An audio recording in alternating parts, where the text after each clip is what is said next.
From downtown Scranton, this is Northeast Current. WQPX invites you to join us as we explore public affairs, current events, and arts and culture in northeastern and central Pennsylvania. Now, let's meet today's guests on Northeast Current. So my name is Bernie Maopolski. I work for a company called 1 Point. I'm a community volunteer for many years. I'm a volunteer with Scranton Tomorrow, with First Friday Scranton. I'm a board member of both of those organizations. I get involved a lot of times when there's other types of fundraisers or things going on. I think a lot of people in Scranton do. We all know each other, and we end up sort of being on similar committees and trying to help out. If you're going to live here, you should make it a nice place and enjoy it. A lot of people that are involved are from other places, and they love it here so much that they get involved. So, because there is a lot of nice things here. So Scrantonopoly we made in 2011. So I'm a promotion guy. I've been in the promotion business for almost 20 years. I started my own business called Visual Impact, and I work at 1 Point, and I do all this volunteer stuff. And I was involved in a peer group, and somebody showed this where you can get these Monopoly games. I shouldn't say that. They're Opoly games. They're real estate trading games. So I got a real estate trading game, and I thought, well, that would be cool in Scranton. Why don't we try that as a fundraiser for the organization involved with Scranton Tomorrow? So, so I talked to my boss, Pat McMahon, the owner of 1 Point, and I said, I want to do this thing. And he said, we don't do stuff like that. And I said, well, it'd be kind of neat. And he said, all right, let's do it. He's that kind of guy. So, and it's a nice thing being that working for a place like 1 Point, because we have a big office, we have a big warehouse to bring in games and things. So we got the team together. It was actually when Samir was here from the Radisson. We missed Samir, and Tim Holmes, and even Bobby Lynett was president of Scranton Tomorrow then. So we all sort of, and Leslie, of course, Leslie Collins. So we came up with this Scrantonopoly idea. Some people thought we were crazy. The funny thing is we did not have a sample to show people, so we were just going, I had a sample of a game called Pow Wow-opoly, and I would go to places and I'd say, you know, would you like to be a sponsor on this Scrantonopoly game we're making? And they said, you're making Pow Wow-opoly? So it was just kind of funny. So I spent that summer and a long time, you know, putting that together, and I remember having lunch with Tim Holmes right before they were coming in, and he goes, brother, you got 5,000 Scrantonopoly games to sell in a week or so. And it was December 9th when they came in, and it was a couple days before that he said that, and I thought, oh my God, what is going to happen? And they just sold right out. We sold all 5,000 of them. We had them at Garrity Supermarkets and Fidelity Bank and places like that had them, and they just sold right out. So I thought, wow, that was neat. I like doing this. I mean, it was a real win-win. We made money for the group.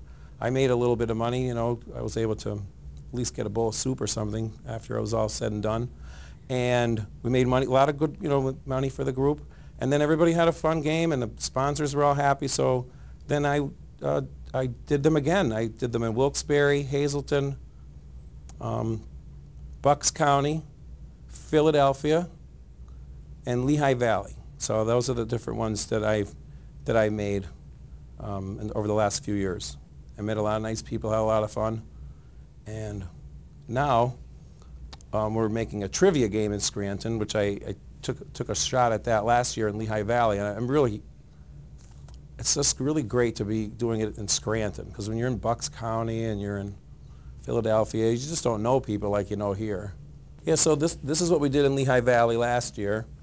Lehigh Valley is a cool place, like Scranton, you know. They're really together. People are really into their place, you know. So we did this in Lehigh Valley. Like I said, it was the first time I did it, so it was all new. Thanks, Lehigh Valley, if you're listening. The Scranton one's going to be really awesome, because you know, I learned a lot doing it there. So how it works is pretty simple. It's a game you could start and finish in a short amount of time, and you can play multiple games. You can play with kids, adults. So basically all you have to do is follow along this board by answering questions. And on this Lehigh Valley one we have dark green squares and light green squares. So if you land on a dark green square, you have to answer a dark green question. And if you get it right, you get to roll the dice and then move ahead. And then if you don't, you have to, you lose your turn until the next turn. And then we have all kinds of little pitfalls and bonuses. You land on a skip a turn, spend the day at Dorney Park, skip a turn, splash back to Dorney.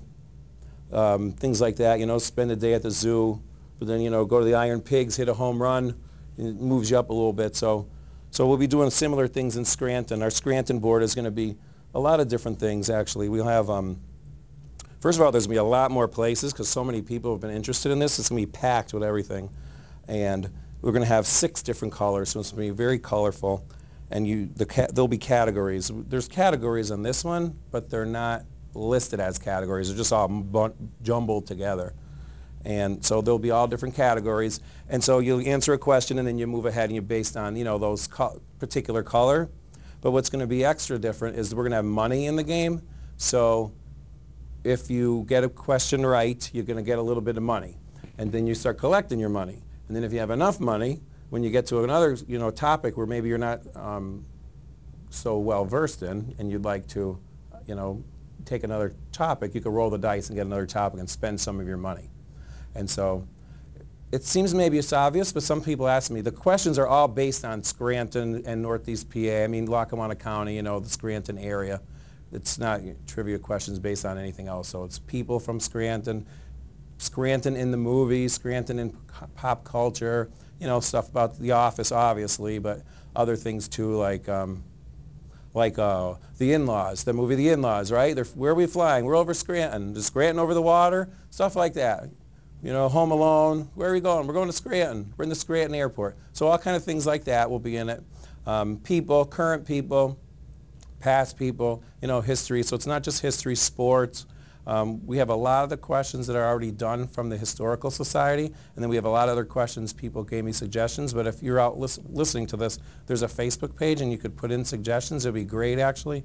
And I'm still on a little bit of a conundrum about what to actually call the different categories, so if anybody has any suggestions on that, it would be great.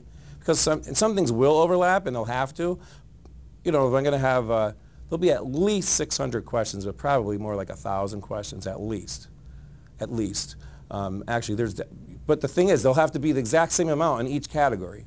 So, you know, I have to make sure they're all even, and if it's sports, well, that might be a person or that might be sports. So, you know, some of them will overlap, but I do need a little help with the category names. And just things, I don't want to miss anything. I know I'm going to miss something, but I really would hope not to, you know. Just things that are interesting. People come up to me all the time, you know, like, oh, did you know this? Or, like, how about all the markets that there used to be, all the little markets? Like, when I was a kid, my grandparents lived on West Locust Street, and we used to go to Mano's Market and get Swedish fish and sliced cheese and things like that. And most of those markets aren't around anymore, but there had to be tons of them.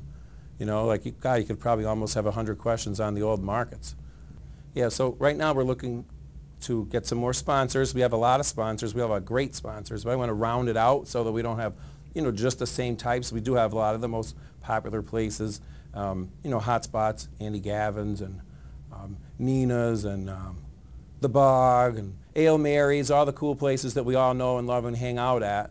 And then there'll also be just buildings and, you know, things that aren't actual sponsors. But I also like to have the manufacturers involved, and the hospital, of course, is involved already, and the colleges. Most of the colleges are already involved, with a few more just to speak with. The University of Scranton's on there, and the Commonwealth Medical College, thank you very much.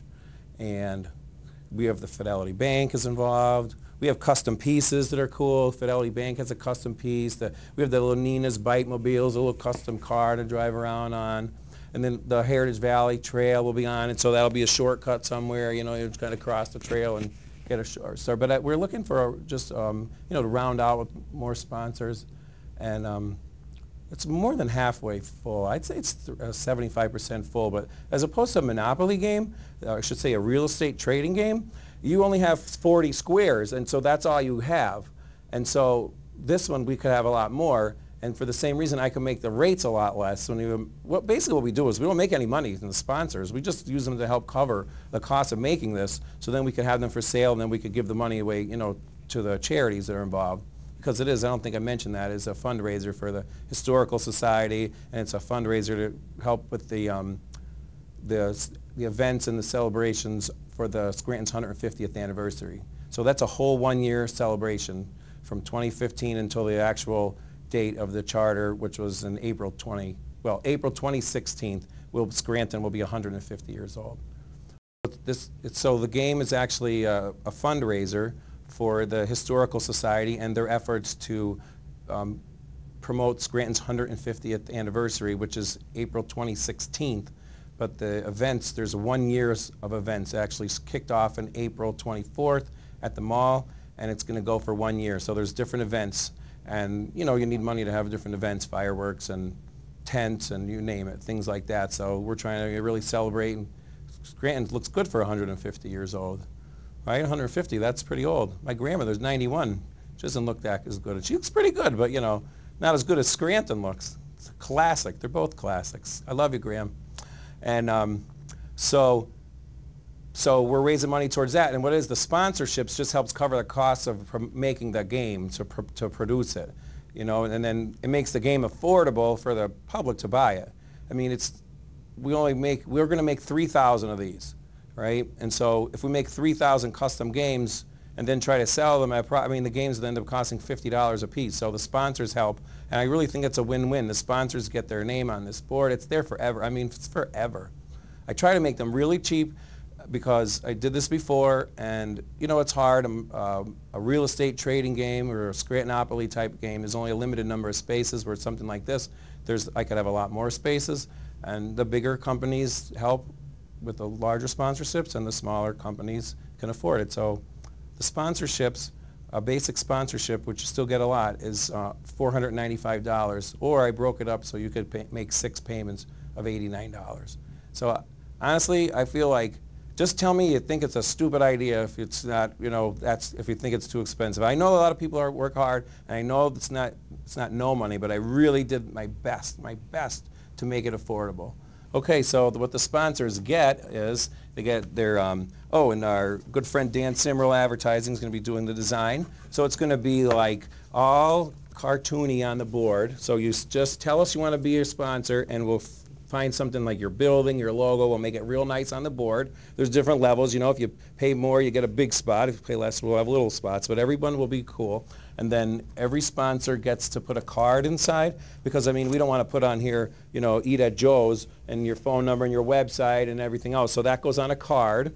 So I'll put this down. A card could be a coupon. So you could have a coupon in there. And so the games, which are going to sell for $19.95, there should have a couple $100 worth of coupons in it. Or if you're not the type of business that has a coupon, you know, you just have a card, front, back card. We could write a question about your business, you know, appropriate. We won't put how much is a pizza at Niera's or something like that. But we'll, you know, about the history of your business, your building, your family, something. You know, the more interesting you are, the more questions we'll have in. So you'll literally be written into the history of the area. And then just different levels as far as if you get a bigger space, and higher sponsors, you know, get their name on the cover. And and if you're a sponsor and you're a retail type of organization, you know, company, you could resell the games, and you could resell the games and make some profit on that too. So it helps with that. I really try to make it win-win. And if anybody's a school or a charitable organization too, we can provide order forms before the games are going to be out. The games will be ready, by the way, for the holidays. So they should be ready by Black Friday or before, and that's when, you know, they make a great gift. That's why people like to buy them at holiday time. So if you have a group that you want to do as a fundraiser, that's good. We're looking for some more suggestions for questions still. We're right into it now. It's not done. Wait till somebody says, oh, I wish you had talked about that. So you just, we have a Facebook page, Trivia Quest Scranton. Look it up. You could look me up. You can call me Bernie Maopolski. My number is 570-335-7639. You could message me on Facebook. I got a new phone, so it beeps and buzzes when I get Facebook messages, so I know. Back I used to get a Facebook message, I wouldn't see it for a month. So now, you know, I check that, and it's going to be a lot of fun. I want to get a few more. I could start this right now without any more sponsors, but I just want to get a few more there and really round it out, you know, with the cool stuff. And just give me your suggestions, because it's like a community project, and I want the community to be involved. So if you have a suggestion, I could really use suggestions for questions, topics, and suggestions for categories. We have a Facebook page, Trivia Quest Scranton, on Facebook. You can message me on there. You could post on there. That would be great. Like the page, of course. Or you could call me or text me on my cell, 570 335-7639. It's Bernie. I'm happy to take your calls. I'm so happy to be doing this in Scranton, and with all, you know, the people that I love. I mean, a community isn't the things, it's the people. That's what the community is. Scranton isn't the roads and the buildings, it's the people. And so I want to know everything you could let me know that I needs to be part of this game.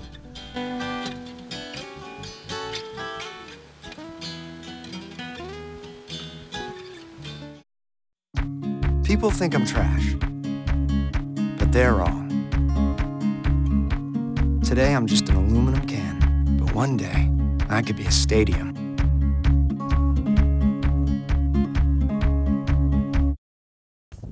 Welcome back into Northeast Current on ION TV. My name is Kate Moss, and the weather finally broke here in northeastern Pennsylvania. It is sunny, it is beautiful, and it is prom and graduation season.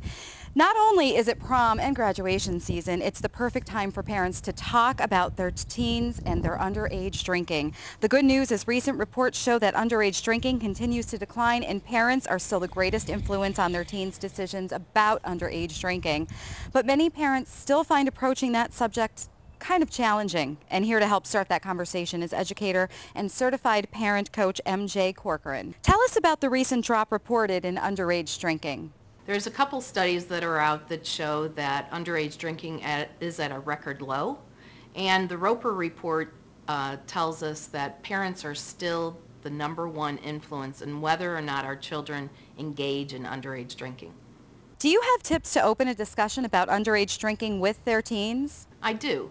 You know, the first thing for parents to do is really have a discussion with each other and decide clearly about the boundaries they want to set, the consequences they want to set up with their children. But that discussion, once they're clear about their own boundaries, then they can have a discussion with their kids. And that discussion needs to be ongoing. It's not just one talk and they have a conversation and they check it off their list. This is ongoing, and it's never too early or too late to have that conversation. You've helped develop a program to guide parents through this conversation with kids of all ages. How does it work? Absolutely.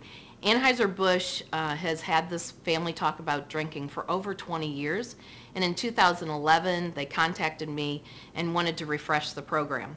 So we rewrote the program, and now it's based on really the role of parents and the ages of our children, so that we can start the conversation early on and continue that until our children are 21 plus. What kind of feedback have you gotten from parents about the program? You know, it's been refreshing in that parents are happy to see a resource, because as a parent myself, there's not a lot of information out there of how to talk to your kids, what to say, what not to say, how to ask questions, how to create that environment and that relationship that encourages deep conversation.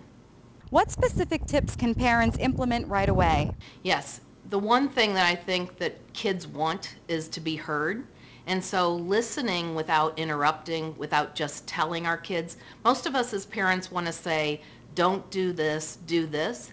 But at a certain age, our kids are really smart and they notice the differences in the world, and so they have their own opinion. To really listen to those opinions creates that relationship that's needed to have those deep conversations. In this digital age, kids are so preoccupied with their phones and their devices. What kinds of tips do you have for us to try to engage kids on a digital platform? Well, I think that, you know, social media is a good thing. That's where Family Talk About Drinking is such a great resource for parents. And I think that when we're looking at all those tools that kids engage in most of their day, we want to monitor that, but we want to be honest and say that we will be monitoring what information they are looking at on their cell phones and on their, computers. Any last minute thoughts for our viewers? I'd encourage everybody just to go to familytalkabouldrinking.com and start the conversation. Thank you so much for your time. This is Northeast Current on INTV. My name is Kate Moss, and we'll be right back.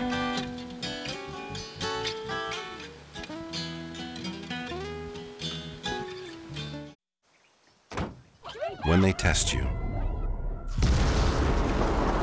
stand firm and move only when you hear the seatbelt click that says they're buckled in for the drive.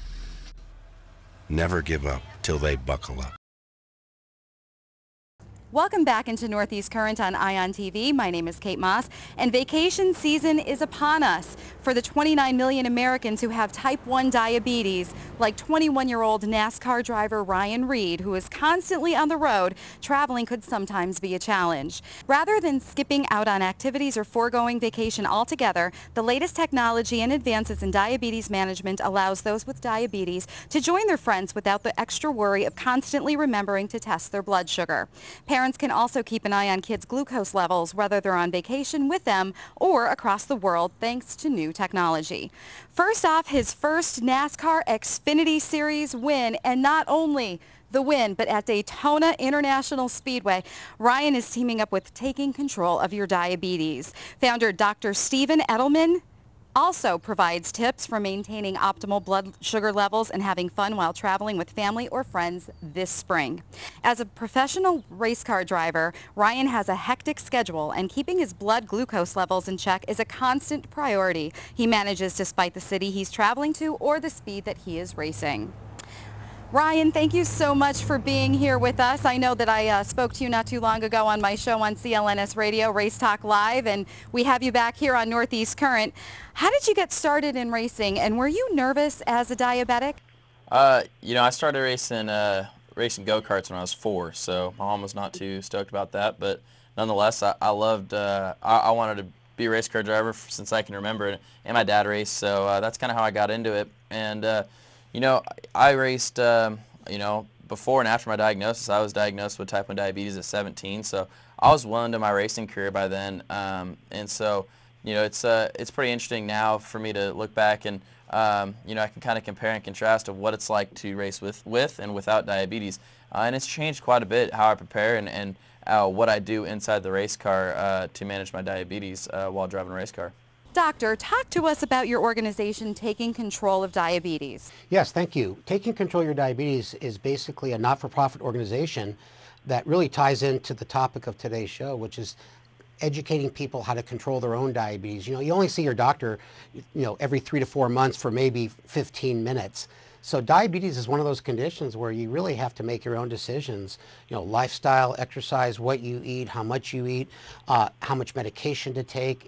It's a complicated condition, but the more knowledgeable you are, the better off you'll be. So it's all about education, and that's what we do in the organization. We try to teach people to do whatever they want to do in life, like Ryan. You know, drive a race car at 190 miles an hour and have diabetes and do it well and do it safely. Happy to hear that you are both teaming up to educate the community. Warm weather is finally here, and that means vacation and travel. Doctor, do you have any tips for traveling for those that have diabetes? Yeah, the first thing is, you know, go on vacation. Don't let diabetes slow you down at all. And it comes down to just being prepared. You know, don't leave your diabetes at home. Create a checklist and just bring the medications you use on a daily basis. Bring extra. Have someone else carry them in case you lose your bag. You know, make sure you have snacks so in case your blood sugar gets too low. And I think one of the most important things to make sure that you do well on spring break is know what your blood sugar is. One of the biggest tools that we both use, because I have diabetes as well, is called a continuous glucose monitor. And I really wanted to let your viewers see it because it's something that many patients don't know about. This gives me my blood sugar every 5 minutes, and it lets me know before I get too high and, very importantly, before I get too low. That's really important for Ryan, obviously, when he's racing around the track. And having something like this allows you to really do anything you want, do it safely, and have a good time. And there's a little sensor I put under the skin. It's a technology that has been out now for several years, but it's important to mention it because a lot of people with diabetes don't know about it. A lot of caregivers don't know about it. So thank you for letting me share that information.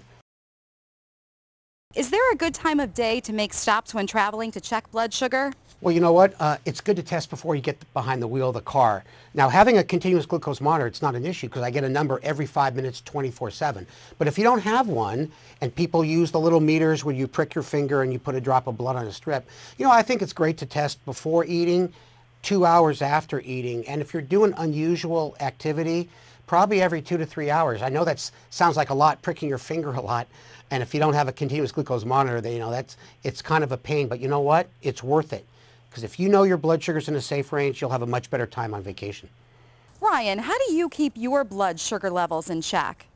Yeah, I mean, like as I mentioned, you know, it's kind of based around knowing what my blood sugar is and using my my Dexcom. But you know, it's honestly a lot based around. Still, you know, I take insulin. I have type 1 diabetes, and so you know, I take insulin every day. But it's still a lot about diet and exercise and how I eat leading up to my event. So I work with a nutritionist and my doctor, Ann Peters, on you know, what to eat and when to eat and everything that goes into that. And then once I'm in the race car, there's two kind of safety nets put into place. One is if my blood sugar is too high, there's a guy training our pit crew to actually, during a pit stop, you can take tires fuel and he can actually give me an insulin injection at the same time if my blood sugar is too high. And if my blood sugar is too low, I have a drink on board that's high in glucose to help spike my blood sugar. So you know, I try not to have to. I've never had to have an insulin injection during a race, which is great. You know, I mean, you know, I mean, it is very comforting to know that you know, if that was to happen, you know, it's not something where hopefully it's not race ending for me. I can get an insulin injection and continue racing. Ryan, you're such an inspiration to people. You participate in an activity that you love. Doctor, are there any activities that a person with diabetes should avoid? You know what? I would say no.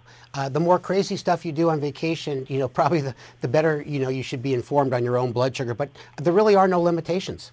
And you can scuba dive, you can fly a private plane, you know, you could run marathons. And nowadays, people with diabetes can do really much anything they want, but they have to really be knowledgeable about their own diabetes and know what their blood sugar is and know the lifestyle modification. There's no limitation.